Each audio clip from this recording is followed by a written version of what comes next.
Hey guys, it's me, Hullaby-Wineglass. We're talking about how many scores do I really have? Like, how many are there? I'm gonna try to make this as short as possible, but it's super informative. I have a lot of people who come to me for credit restoration, and most people are trying to prepare to purchase a home, purchase a car, just big ticket items, obviously. Either they are being proactive, which is prior to being let down, or they're being reactive. They have been rejected and they're trying to get their stuff together now. So those only two categories there are. That's either what you're doing or what you're not doing. So let's go to the board. Again, this camera, I don't know if you guys can read this the right way, but I'm gonna work with it as much as I can, all right? So you have what we call a Vantage score and a FICO score. So your Vantage score basically is a score that you're seeing on Credit Karma, these third-party sites that offer you your score. A little tidbit, Equifax, they have their own score. So they don't actually use the FICO score or the Vantage score. They have their own score and their own scoring range. Just a regular Vantage score and FICO score ranges between 300 and 850, okay? And the Equifax score ranges between 330 and 830. Now, the significance with this is you're not going to have the same score on all three bureaus, and you're not going to have the same information on all three bureaus. That's for several different reasons. Credit bureaus make money off of your bad credit, okay? So for free, let's say you have a car note and they're reporting to the credit bureau. They get to report that information for free. However, if you are going to purchase something and the lender goes to the credit bureau to pull your credit, then the lender has to pay to pull your credit. So they pay the credit bureau to get that information back, basically.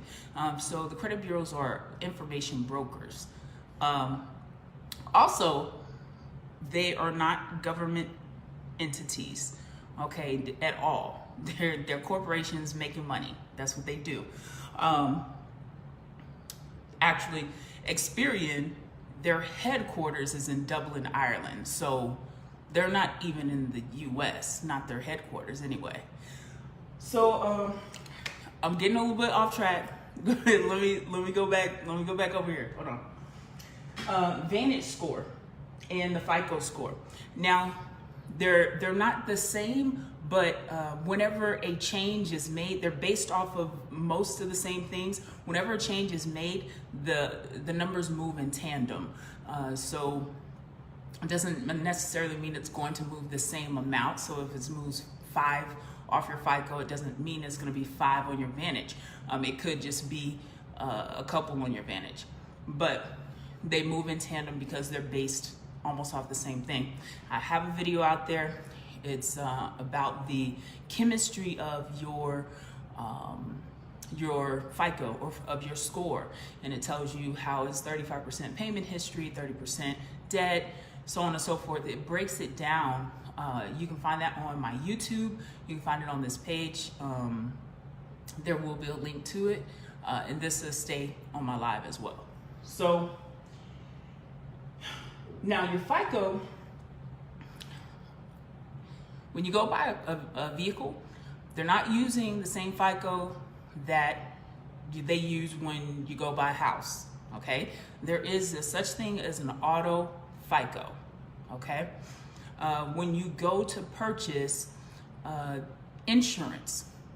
They use an insurance FICO that also references your auto FICO. All right. So your auto FICO, the range is between 250 and 900. So that means, you can have you have a 400, you can have a 300, you can have a 255. So that's your auto FICO. When you go to, when you apply for a bank card, your bank card has its own FICO. This one is a little different because let's say you go to Chase, okay, and you apply for a bank card with Chase. If they utilize TransUnion, then TransUnion goes off of a different, it's a different range for TransUnion. So when they do the bank card, their range is like the FICO, 300 to 850. But the other two credit bureaus, they use 250 to 900 for their scoring. And again, like for the auto FICO, they utilize both the payment history, the debt, they use all of that. However, they also look at if you have had any previous bankruptcies, if your payment history reflects that you might go into bankruptcy. A lot of people go into bankruptcy because they are behind on their bills and they cannot catch up. They do one of two things. They'll go into bankruptcy so that they don't get the items taken away in like foreclosure or something like that. They're covered under the bankruptcy, or a repossession or something like that. Or they'll go do a debt consolidation loan. Debt consolidation is, they're not closing those accounts. Those accounts stay open, and then at that point, what you're getting negative payment history. Because you're paying the debt consolidation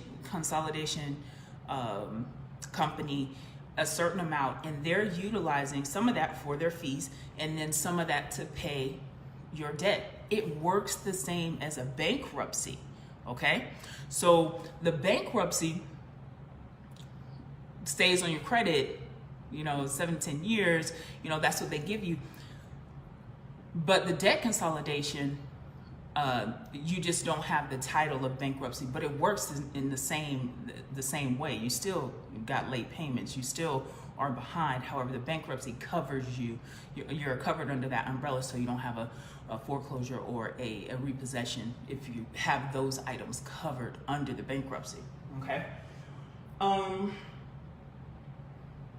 right, I think we touched everything on there. So let me go to, I have some notes I wanted to make sure that I did not miss out on. Hard inquiries.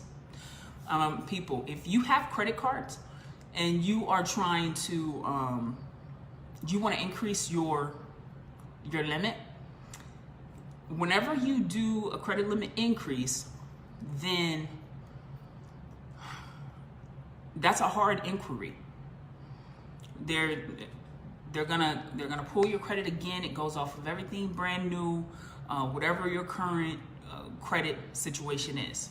Okay, so it's gonna pull your credit. Inquiries. A lot of people come to me asking me about inquiries. It's a lot that goes on with those.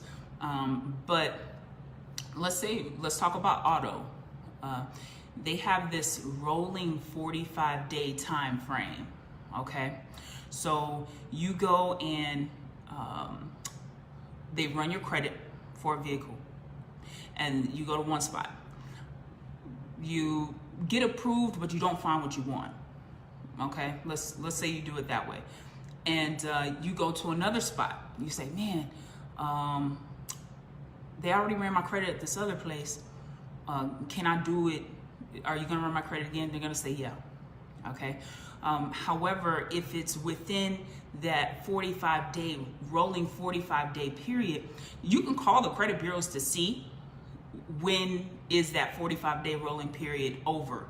Because after that 45-day rolling period, you're gonna get another ding. You're gonna get another ding against your credit if you're outside of that 45-day rolling period. If you're within that 45-day rolling period, it won't count against you. It won't bring your score down. So you just need to be educated by calling, getting information, and making sure that you go during that 45-day rolling period, so the ding doesn't count against you. Let's see, what else?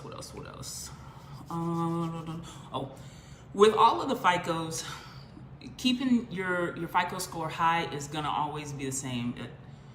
Pay your bills on time, okay? Keep your utilization below the 30%, okay? As long as you keep it below the 30%, which one of these is not.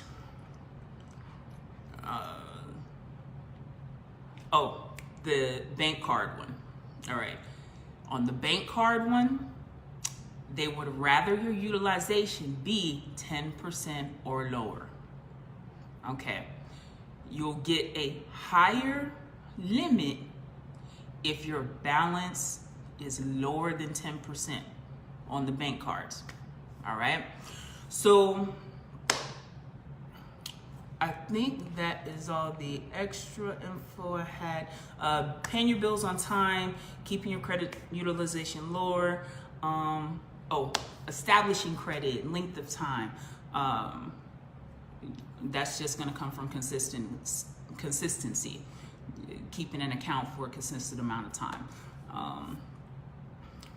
Payment history within the last 24 months weighs more than payment history prior to that 24-month time frame. So I believe that's something that information that I've provided for you guys on my rent video. That's where you can apply your rent payments towards your credit. So your positive payment history on your rent can be reflected on your credit. That's called Credit My Rent. You can hit me up. In the caption, I have my number, and you can text me at that number. You can do a free, no obligation, over the phone consultation regarding your credit. If credit repair is the option, the best option for you, I'll let you know. If building your credit is a better option for you because you don't have any bad credit, then that's what I would let you know. So either way, I can assist, I can help. So text me 682-25-345-11. If you're watching this video and you text me, text the word FICO. Just lets me know what video you were watching when you decided to make the choice, and then we can kind of gear our conversation towards that. So it's there to help you. I hope that you got some value from this. Again, it'll be on my page. I also have a YouTube that you can visit. It's T Hullaby-Wineglass or Wineglass Live. You search it, you can follow me and subscribe. Also on Instagram at T Hullaby. And I'll see you guys soon. I have another video for you, probably in the next day or so. But I can't wait to see you again.